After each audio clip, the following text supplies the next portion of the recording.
Perfect crime होता क्या है, ये हम आज इस केस के माध्यम से देखेंगे। एक गलती किसी इंसान की जिंदगी कैसे बदल देती है। ऑलमोस्ट ये केस एक मिस्ट्री बनते बनते कैसे रह गई। ऐसे ही केस, हॉरर स्टोरी और फैक्ट जानने के लिए लाइक जरूर करें और सब्सक्राइब करना ना भूले। हमारी वीडियो सबसे पहले देखने के लिए बेल आइकन दबाना ना भूले। आज की कहानी परफ्यूम एक्सपर्ट मोनिका की है। मोनिका की जान लेने से पहले कातिल ने 3 डर्टी वीडियो दिखाए। उसकी जान लेने से पहले कातिल ने चॉकलेट और अंडा खाया। और तो और कातिल ने मोनिका की जान लेने के लिए वो 48 घंटों तक छत पर छुप कर बैठा था। आखिर हत्यारे ने मोनिका के हत्या के पहले उसको डर्टी वीडियो क्यों दिखाए, क्यों किचन में जाकर अंडा खाया। सभी सवालों के जवाब आपको इस वीडियो में मिलेंगे। तो चलो शुरू करते हैं। ये कहानी मशहूर परफ्यूम एक्सपर्ट मोनिका गुर्डे की है। मोनिका गुर्डे मुंबई के एक एक्स जज रमेश गुर्डे की बेटी थी, जो कि पहले एक फोटोग्राफर थी, लेकिन बाद में उन्होंने परफ्यूम पर रिसर्च करना शुरू किया और फिर एक कामयाब परफ्यूम एक्सपर्ट बन गई। जून 2016 में उन्होंने गोवा की राजधानी पणजी के पास सानगोल्डा में सपना राजवाले नाम की सोसाइटी में एक 3 बेडरूम का फ्लैट किराए पर लिया। हालांकि मोनिका की शादी हो चुकी थी, मगर कुछ आपसी विवादों के चलते वो 1 साल से अकेली रह रही थी और वो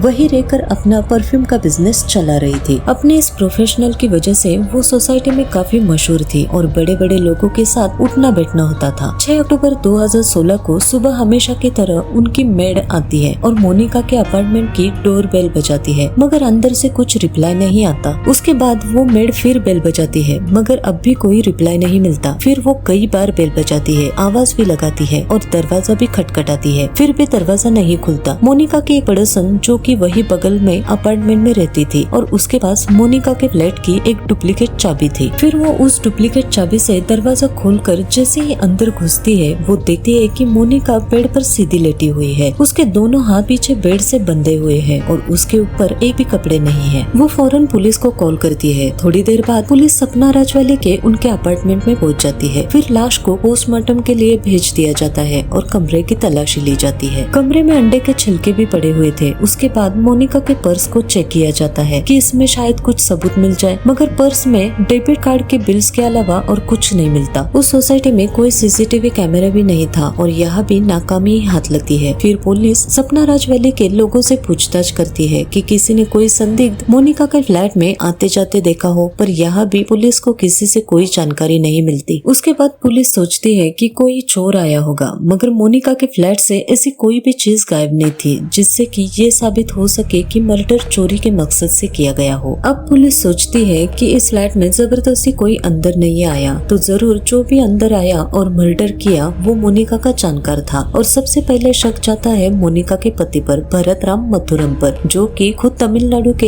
एक मशहूर फोटोग्राफर थे। पुलिस उनसे पूछताछ करती है, मगर पूछताछ में ऐसा कुछ भी सामने नहीं आता जिससे कि उन पर शक किया जाए, और उनके पास कोई रीजन भी नहीं था मोनिका को मारने के लिए। इधर जैसे ही मोनिका के मर्डर की खबर बाहर आती है, पूरे गोवा में हड़कंप मच जाता है, क्योंकि मोनिका एक जाना माना चेहरा थी और बड़े बड़े लोग उसे जानते थे। ये एक प्रोफाइल केस बन चुका था और पूरे देश की मीडिया बस इसी केस को कवर कर रही थी और पब्लिक ये जानना चाहती थी कि आखिर वो मिस्ट्री किलर कौन है। मोनिका के पोस्टमार्टम रिपोर्ट भी आ जाते हैं और उससे पता चलता है कि मोनिका की मौत दम घुटने से हुई है। और एक बात सामने आती है जो सबको चौंका देती है, मौत से पहले मोनिका के साथ बलात्कार भी हुआ था। पुलिस ये भी देती है कि कोई पर्सनल मामला तो नहीं, कोई दुश्मन हो, मगर मोनिका का बिहेवियर सभी के साथ फ्रेंडली था, तो पुलिस इस बात को भी नकार देती है। देखा जाए तो पुलिस के हाथ अभी तक कुछ नहीं लगा था, कोई कामयाबी हाथ नहीं लगी। पुलिस वापस से सभी बातों पर ध्यान देती है और स्टडी करना शुरू करती है। तभी उनको समझ आता है कि कमरे की तलाशी के दौरान उन्हें कुछ डेबिट कार्ड के बिल मिले थे, मगर पूरी तलाशी के दौरान उन्हें कोई भी डेबिट कार्ड नहीं मिला। उसके बाद गोवा पुलिस उस डेबिट कार्ड के बिल को लेकर बैंक पहुंचती है और उस कार्ड के ट्रांजैक्शन की डिटेल्स मांगती है। तो पता चलता है कि 6 अक्टूबर को सुबह इस कार्ड का इस्तेमाल एटीएम से किया गया है, जो कि सपना राजवाले से नजदीक था। उसके बाद पुलिस उस कार्ड का पीछा करने लगी है और उस एटीएम की सीसीटीवी फुटेज देखती है, तो जिसने उस कार्ड से पैसे निकाले थे उसकी तस्वीर एटीएम के कैमरे में कैद हो गई थी। उस तस्वीर को लेकर पुलिस सपना राजवाले पहुंचती है और जैसे ही वहाँ के लोगों को ये तस्वीर दिखाई जाती है, तो तुरंत उस तस्वीर को पहचान लेते हैं और कहते हैं कि इसका नाम राजकुमार है और वो यहाँ पर पुराना सिक्योरिटी गार्ड था। इसे नौकरी से निकाला गया था क्योंकि इसने चोरी की थी। गोवा पुलिस के लिए एक बहुत बड़ी कामयाबी थी, क्योंकि इस केस में पहली बार पुलिस के पास एक नाम और एक चेहरा था। उसके बाद बाद पुलिस राजकुमार की हर छोटी से छोटी बात ढूंढना शुरू करती है तो पता चलता है कि 21 साल का राजकुमार पंजाब के बठिंडा का रहने वाला है और पहले भी इसके ऊपर चोरी के मामले से केस है। पुलिस को राजकुमार की सारी जानकारी तो मिल गई,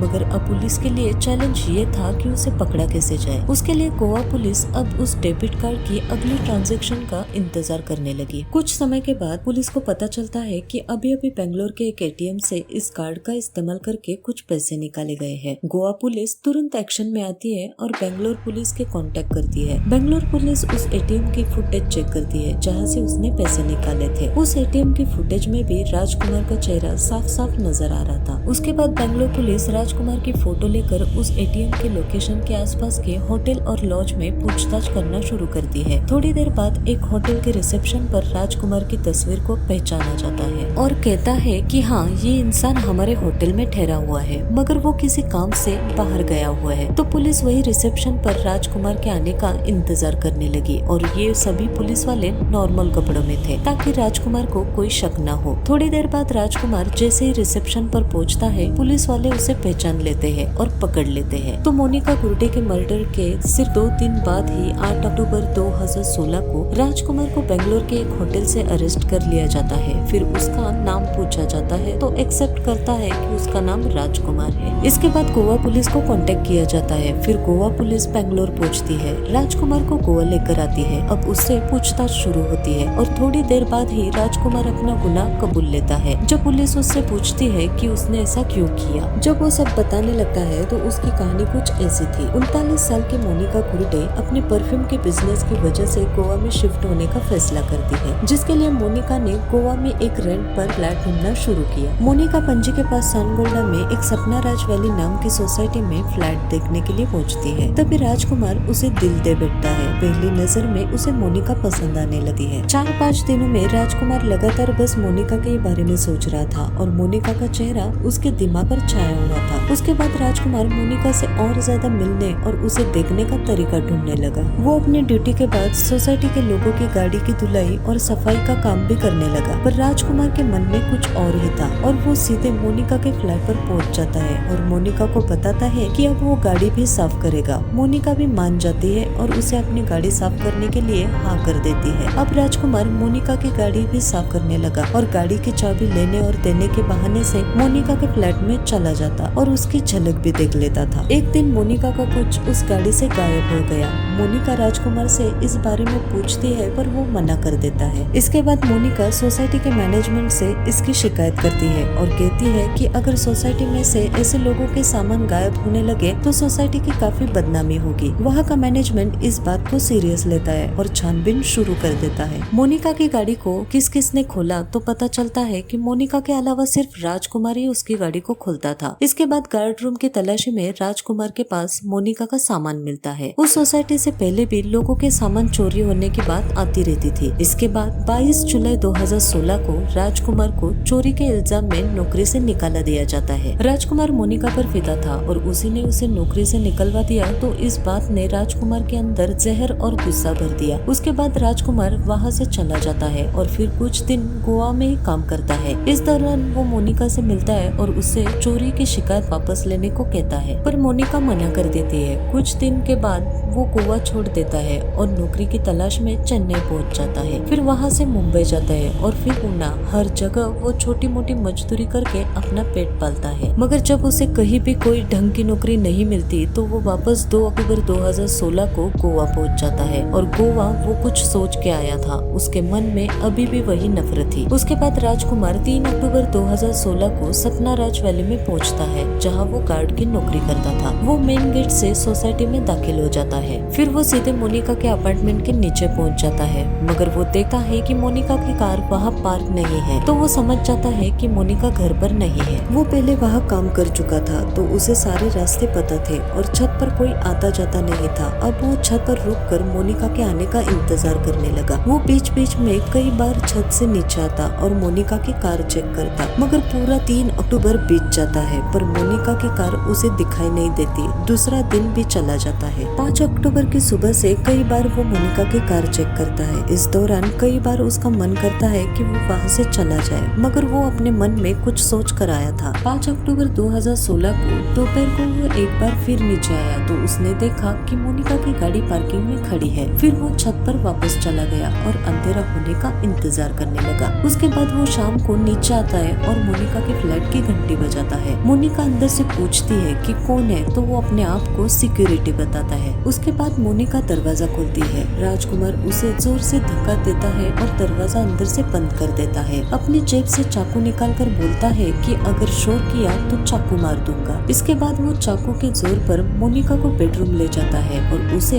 बेड पर लेटाता है और पहले उसके दोनों हाथ पीछे बेड से बांध देता है। राजकुमार चाकू की नोक पर उससे पैसे मांगता है। मोनिका बहुत डर जाती है और कहती है कि पर्स में जितने भी पैसे हैं सब ले लो। उसके बाद राजकुमार पर्स में से करीब 4000 निकालता है, मगर राजकुमार का मन उससे नहीं भरता। वो और उससे पैसों की मांग करता है तो मोनिका बोलती है कि मेरे पास अभी इतने ही पैसे हैं, अगर तुम्हें और पैसे चाहिए तो मेरे पर्स में डेबिट कार्ड है, उसे ले लो और एटीएम से पैसे निकाल दो। मोनिका को लगता है कि अब राजकुमार यहाँ से चला जाएगा, मगर राजकुमार पैसे और कार्ड लेकर वहाँ से उठता है और एक कपड़ा लेकर मोनिका के मुंह में डाल देता है। फिर वो किचन में जाता है, फ्रिज में से पानी निकाल कर पीता है, अंडे निकालता है, उन्हें बॉईल करके आराम से खा लेता है। वो बड़ी तसल्ली से खा पी रहा था क्योंकि उसे पता था कि मोनिका उस फ्लैट में अकेली रहती है। फ्रिज से आइसक्रीम निकाल कर खाता है, फिर चॉकलेट खाता है। 2 दिन से जो छत पर भूखा प्यासा था वो अपनी सारी भूख और प्यास मिटाता है। इस सब में रात के तकरीबन 11 बज चुके थे। जब उसका पेट भर गया तो वो फिर वापस मोनिका के पास पहुंचता है। फिर वो मोनिका का फोन लेता है। इसके बाद राजकुमार मोनिका के मोबाइल पर पोर्न साइट खोलता है और जबरदस्ती उसे 3 अश्लील क्लिप्स दिखाता है। उसके बाद राजकुमार मोनिका के साथ अपनी उस चाहत को पूरा करता है जो कि उसके दिमाग में पहले दिन से थी। अब तक रात के करीब 2 बज चुके थे और लगभग 8 घंटे से वो मोनिका के कमरे में था। जब उसका मन भर गया तब वो पहली बार घबराया क्योंकि उसे पता था कि वो राजकुमार को अच्छी तरह से जानती थी। अगर उसने पुलिस को बता दिया तो वो पकड़ा जाएगा। इसके बाद वो उसी बेड से एक तकिया उठाकर मोनिका का मुंह दबाने लगा और तब तक दबाता रहा जब तक मोनिका की मौत नहीं हो गई। फिर वो वहाँ से उठा और बाथरूम में गया। उसके बाद उसने शेव किया, फिर नहाया और 6 अक्टूबर 2016 की सुबह 3 बजे अंधेरे में वो चोरी छुपे वहाँ से निकल गया। फिर सुबह 6 बजे एटीएम से पैसे निकालने के बाद बेंगलोर चला गया, जहाँ से पुलिस ने उसे अरेस्ट किया। उसकी ये कहानी सुनने के बाद सारे पुलिस वाले भी दंग थे। ऐसी ही केस स्टोरी और हॉरर कहानी सुनने के लिए सब्सक्राइब जरूर करना और शेयर करना ना भूले।